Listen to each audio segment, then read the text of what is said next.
تو دیکھیں آج آپ بریفنگ ہوئی ہے, اس کیمرے میں دیکھ کے آپ خود بتائیں, نہیں تو میں نے بتایا تو میٹھا زیادہ پہ جائے گا, تو آپ بتا دو.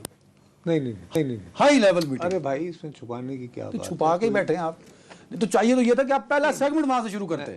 مجھے روک دے اتنا نہیں تھا, چپ کرو. میں آپ کی خدمت میں عرض کر دیتا ہوں. مجھے آج وزیر اعظم صاحب جناب شہباز شریف صاحب نے اخبار نویسوں کے ایک گروہ کو بریفنگ کے لیے بلایا تھا. اس میں میں بھی شامل تھا, ٹھیک. اور یہ پہلی مرتبہ ہے, میں آخری مرتبہ جو میں کسی پرائم منسٹر سے ملنے پی ایم ہاؤس گیا تھا تو وہ یسر رضا گیلانی تھے, وہ بھی ان کی نااہلی کے 2 دن پہلے. تو اس لیے میں اتنا سبز قدم ہوں کہ میں جانے سے ہی گھبراتا ہوں. صدقہ دے دیں. نہیں تو میں جانے سے گھبراتا ہوں. اب بات یہ ہے کہ اس میں اکیلا نہیں تھا. It was an one on one ملاقات, ایک جنرل بریفنگ تھی. اور اس بریفنگ میں جو کام کی باتیں ہیں وہ آف دی ریکارڈ ہیں, مطلب آپ نہیں بتا سکتے. اور میں انہیں جینوئنلی یہ سمجھتا ہوں, کیونکہ بہت ساری گفتگو جو ہے آپ سمجھتے ہیں کہ 10 جون کو بجٹ پیش ہونا ہے, تو آج 2 جون ہے. تو ظاہر ہے کہ وزیر اعظم پاکستان کو ہم لوگوں نے ان سے یہ جاننے کی کوشش کی کہ جی ٹھیک ہے, اللہ کے فضل سے ملک آپ نے دیوالیہ سے بچا لیا, لیکن آپ کوئی میرے اور آپ جیسے غریب آدمی کو کوئی ریلیف ملنی ہے یا نہیں. میں نے نہیں سوال کیے, میں نے کوئی سوال نہیں کیا, لیکن آپ کو انہوں نے موقع نہیں دیا. نہیں, انہوں نے مجھے بہت عزت, بہت شفقت, بہت پیار, بڑی ایسے کیوں یار خامخواہ جھوٹ نہیں بولنا چاہیے. اور بلکہ وہ مجھے لگا کہ سناوا تینوں دے, وہ یہ کہتے رہے کہ دیکھیں جی صحافی ہیں, میرے بارے میں بہت کچھ وہ کرتے ہیں, لیکن میں نے کبھی آپ لوگوں سے شکوہ کیا نہیں, میں آپ کی تنقید کو کھلے دل سے لیتا ہوں وغیرہ وغیرہ. ٹھیک ہے, اچھی بات. لیکن ایک بات جو انہوں نے اس کو کہا نہیں, تو وہ بہت سارے لوگوں میں ظاہر ہے یہ کیوریاسٹی تھی, ہر بندہ جاننا چاہ رہا تھا کہ 6 مئی سے 10 مئی تک کیا ہوا. اچھا, اس پہ بھی انہوں نے بات کی. تو اس پہ بھی انہوں نے بہت کھل کر بہت تفصیل سے بات کی, اور ان میں سے اکثر باتیں جو ہیں وہ پبلک میں پہلے آ چکی ہیں. اور جو باتیں اس حوالے سے بطور رپورٹر آپ آج کی جو بریفنگ جس کو رپورٹ کرتے ہیں, میرے پاس ٹائم بھی 3-4 منٹ. نہیں بابو, میں یہ بتا رہا ہوں کہ نمبر 1 ایک تو یہ ہے کہ وزیر اعظم صاحب جو ہیں وہ چاہ رہے ہیں, یہ انہوں نے کمٹ کیا ہے وہاں پہ, اور اس کے بارے میں لفظ آف دا ریکارڈ نہیں کہا. ٹھیک ہے. وہ یہ کہا ہے کہ میری شدید خواہش ہے کہ تنخواہ دار طبقے پر جو سارے کا سارا اس کا بجٹ کا بوجھ ڈال دیا جاتا ہے ٹیکس کی صورت میں, وہ کم کیا جائے. ٹھیک ہے. کتنا کم ہو اس کے بارے میں کمٹ نہیں کیا. ایک بات سمجھ آ گئی. اچھا, اب وہ بات تھوڑا سا سنک ان میں کرتی ہے, کیونکہ آج 2 اخبارات میں خبریں چھپی ہوئی ہیں. اس میں سے اگر پہلے والی ہو نہ ہی ہو تو اچھا ہے. جنگ اخبار کے فرنٹ پیج پہ خبر تھی کہ تنخواہ دار طبقے کو ریلیف پہنچا کر تو باقی جو ٹیکس پورا کرنا ہے اس کے لیے ہوگا کہ جن لوگوں نے بینکوں میں رقوم جمع کروا رکھی ہیں مختلف یعنی وہ اسکیموں میں, ان پہ 2% ٹیکس لگا دیا جائے. اوکے. میں یہ سمجھتا ہوں کہ یہ بہت ظلم ہے. دیکھو, اب انسان کی اوسط عمر جو ہے وہ بڑھ گئی ہے, اور پاکستان میں بھی ماشاءاللہ اس کا اثر ہوا ہے. 60 سال کی عمر میں آپ ریٹائرڈ ہو جاتے ہیں. اپنی زندگی بھر کی کمائی کو جو ایک عام متوسط طبقے کا آدمی ہوتا ہے وہ کسی فنڈ وغیرہ میں وہ جمع کروا کے, تو اس طرح اس بیچارے کو نہ وہ اپنی اولاد کا محتاج. یہ بھی خبر ہے, یہ بھی خبر ہے جنگ کی. ٹھیک ہے. میری خواہش تھی کہ جو دوست سوالات کر رہے تھے, کیونکہ میرے علاوہ وہاں پہ سارے جو تھے ان کی اکثریت متحرک رپورٹروں پر مشتمل تھی. میں تو اب چونکہ اتنا رپورٹر نہیں, تو میں چاہتا تھا کہ میرے جو متحرک رپورٹر ساتھی ہیں وہ زیادہ سوالات. ٹھیک ہے. ایک بات یہ. اچھا, دوسری بات یہ ہے کہ مجھے یہ احساس ہوا کہ پرائم منسٹر صاحب کا سارے کا سارا جو بنیادی فوکس ہے وہ ایکسپورٹ ڈریون گروتھ ہے کہ ہم اپنی برآمدات بڑھا کر، ہاں، اور یہ بہرحال یہ کہ ٹیکس تو لگانا ہی لگانا ہے، یہ وہ بھی. لیکن مجھے کسان کے بارے میں وہ کوئی اتنے متفکر نظر نہیں آئے. سر کسان تو رول گیا بیچارہ، گندم والا تو رولا تھا، اب مکئی والا. نہیں، آپ نے مجھے پہلے کیا کہا تھا کہ رپورٹ کی، یا تو رپورٹنگ سن رہے ہیں تبصرے کر لیں. ٹھیک ہے. ہاں، اس کسی نے سوال پوچھا کسانوں کو لے کے؟ الحمدللہ اللہ کے کیونکہ دیکھو نا سارے شہری بیٹھے ہوتے ہیں نا، تو وہ، لیکن ایک دو ایسے انہوں نے یعنی کہ نکات کا ذکر کیا جس سے مجھے احساس ہوا کہ اس تناظر میں وہ کچھ تھوڑے سے ان کے دل میں کسانوں سے ہمدردی ہے. اچھا، اوکے، ٹھیک.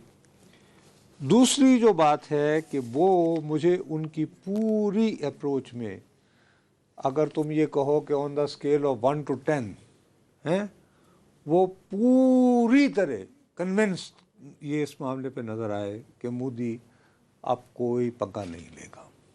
انڈیا پاکستان پہ کس طرح کو کوئی ان کا یہ خیال ہے کہ اب کوئی ایڈونچر نہیں ہوگا. اس کی وہ وجہ وہ یہ کرتے ہیں کہ بھئی ایک تو یہ کہ دنیا نے ان کا موقف ابھی مانا نہیں پہلگام والا، کیونکہ وہ تحقیقات انہوں نے بغیر یہ کو ثبوت دیے ہوئے کہ جی یہ لوگ تھے، پاکستانی تھے، آئے تھے، یہ وہ وغیرہ وغیرہ، ہم پہ حملہ کر دیا. پھر یہ کہ ٹرمپ نے جو رویہ اختیار کیا کہ ٹرمپ جو ہے اس نے کہا کہ میں کم از کم ایک تو کریڈٹ دوں گا، اور تیسرا یہ کہ وہ اس کی وجہ سے اس کے بعد وہ تیسری بات یہ کرتے ہیں کہ ہم دونوں کی اکانومی جو ہے وہ اب اس قابل نہیں ہے، انڈیا کی بھی. چلیں، بقول ویری رائٹ. ٹائم ختم ہو گیا ناظرین، اپنا بہت خیال رکھیے گا. اللہ حافظ.